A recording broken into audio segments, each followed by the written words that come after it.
Hi అండి, ఈరోజు cabbage, carrot, beans curry చేసుకుందాం.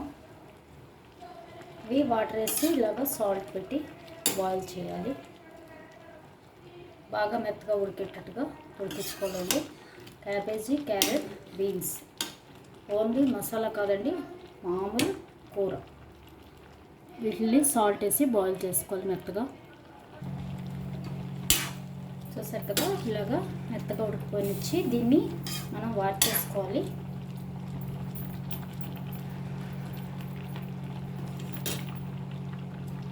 మెత్తగా ఉడికిపోయింది. ఇప్పుడు వాటర్ వాష్ చేయాలి అండి. ఇప్పుడు పోపు వేసుకుందాం. దానికి మినపప్పు ఒక హాఫ్ స్పూన్, శనగపప్పు ఒక హాఫ్ స్పూన్, కొమిన్ సీడ్స్ ఒక పావు స్పూన్ అండి, ఒక పావు స్పూన్. అలాగే మస్టర్డ్ సీడ్స్ ఒక హాఫ్ స్పూన్ దాకా వేసుకోవాలి. వేసి పోపు వేయించుకోవాలి.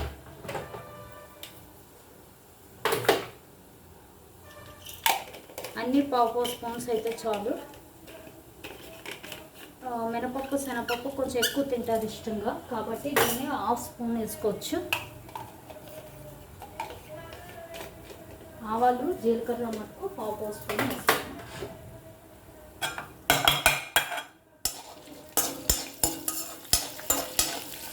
వేసి పోపు వేయించుకోవాలి.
ఇలా వేగాక ఇందులో రెడ్ చిల్లీ, అలాగే green chilli, curry leaves, green chilli,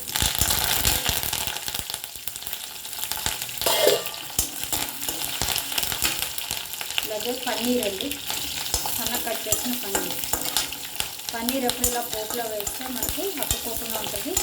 అలాగే నేను చెప్పాను కదా, పన్నీర్ని ఒక కప్పులోకి తీసేసి ప్యాకెట్లోంచి పెట్టుకుంటే ఇలాగ డ్రైగా అవుతుంది. అప్పుడు మనకి విడిపోకుండా ఉంటుంది. ప్యాకెట్లోంచి తీసేసి ఒక కప్పులో పెట్టి మామూలుగా ఫ్రిడ్జ్లో పెట్టేసుకోవాలి. ఇలాగ మామూలు ఫ్రిడ్జర్లో కాదు. అప్పుడు ఇలాగా మనకి అతుక్కోకుండా ఇలా నీట్గా వస్తుంది. ఇది ఒకవైపు వేయించాలి పన్నీర్ మంచిది కదా, అందుకోసం అది. ఇప్పుడు ఇందులో మనం వాష్ చేసుకున్న వెజిటబుల్స్ వేసుకోవాలి.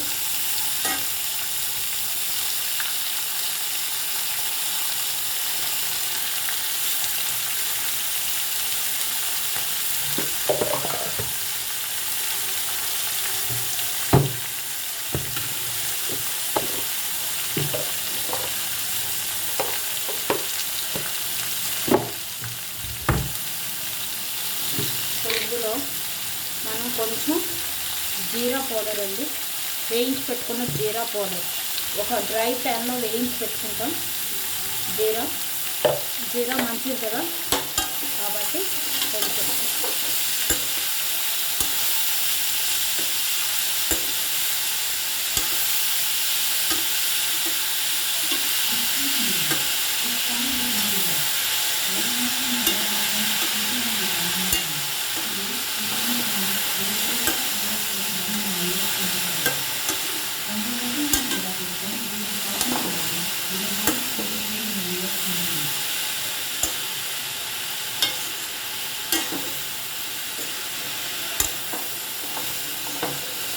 కొంచెం జీరా పౌడర్, సాల్ట్, కొంచెం రెడ్ చిల్లీ పౌడర్ వేసుకుంటే సరిపోద్ది. కొంచెం జీరా పౌడర్ వేద్దాం.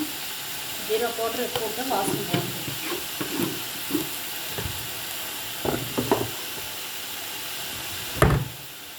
సరిపడా సాల్ట్ వేసాం. ఇప్పుడు రెడ్ చిల్లీ పౌడర్,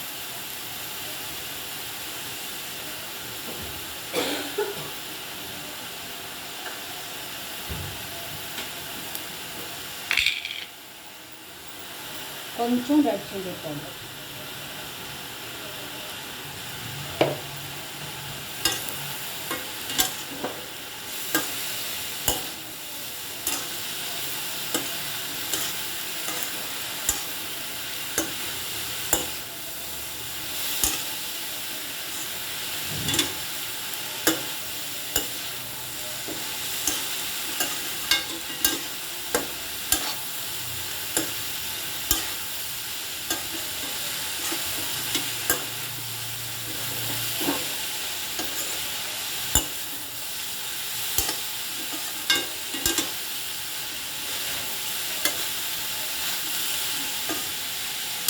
కావాలనుకున్న వాళ్ళు కొంచెం మసాలా కూడా వేసుకోవచ్చు.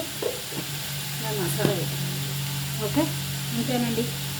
క్యాబేజీ, క్యారెట్, బీన్స్ కర్రీ అండి.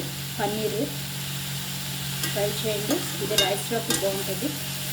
Thank you, bye.